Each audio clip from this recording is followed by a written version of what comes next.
Hey guys, what's up? Welcome to another video of Ivan's Wheels. Here we are today on this bright sunny day and I'm going to give you a review of the new Suzuki Fronx. Let's start off with the exterior design of the Fronx. Now when you look at it from the front, it actually looks more like a Grand Vitara than the Baleno thanks to the high bonnet line, which gives it that SUV-like look from the front.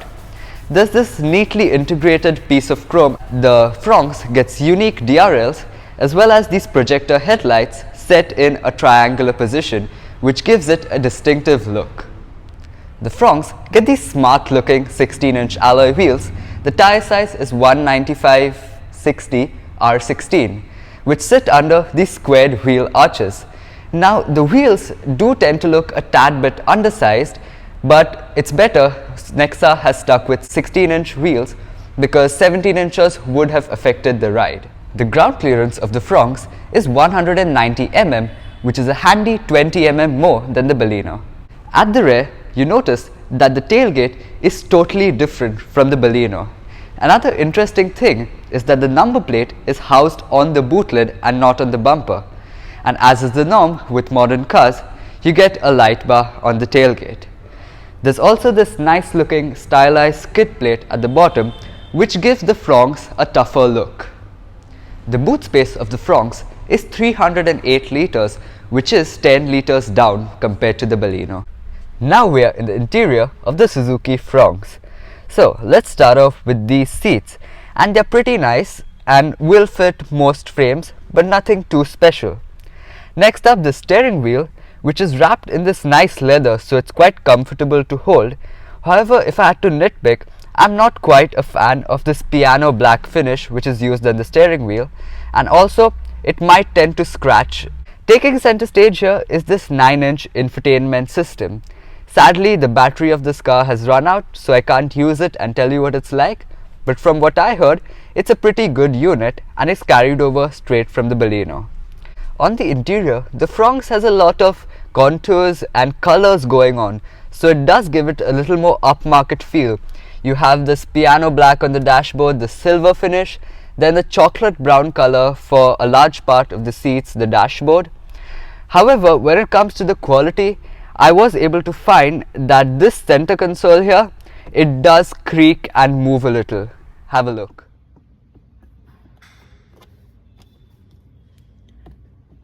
Overall quality though is decent. It's not too bad, but it's not that impressive either, and cars like the Venue and the Sonnet do feel a notch above.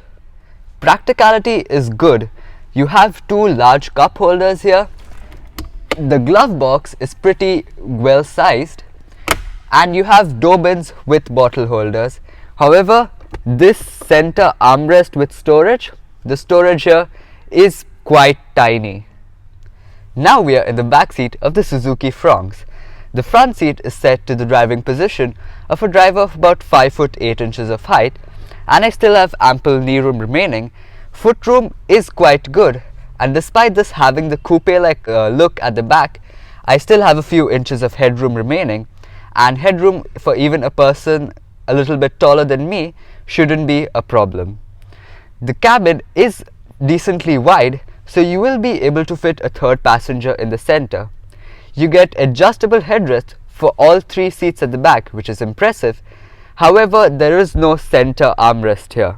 As for the safety features, the Fronx gets 6 airbags, ABS with EBD, ESC, hill hold control, and Isofix child seat mounts. Now let's discuss about the engine and gearbox options that you get on the Fronx. So the first engine you get is a 1.2 litre 4-cylinder naturally aspirated petrol engine, which is mated with a 5-speed manual or a 5-speed AMT transmission. It produces 90 horsepower and 113 Nm of torque. The second engine you get is a bit more exciting. It's the 1 litre 3-cylinder turbo petrol engine, which is also known as the booster jet engine, and it has been revived for the Fronx. It is mated with a 5-speed manual or 6-speed torque converter automatic, and it produces 100 horsepower and 148 Nm of torque. The price of the Fronx ranges from 7.46 to 13.13 lakh rupees ex-showroom India. My final verdict: the Fronx is a great option If you're looking for the benefits of a hatchback, like the ease of maneuverability in a body style of a crossover, which is more appealing, and due to the added ground clearance, it is also a better option if you drive more on rougher roads. If you like this video, please don't forget to smash the thumbs up button, subscribe to my channel, and click on the bell icon to never miss any of my new uploads.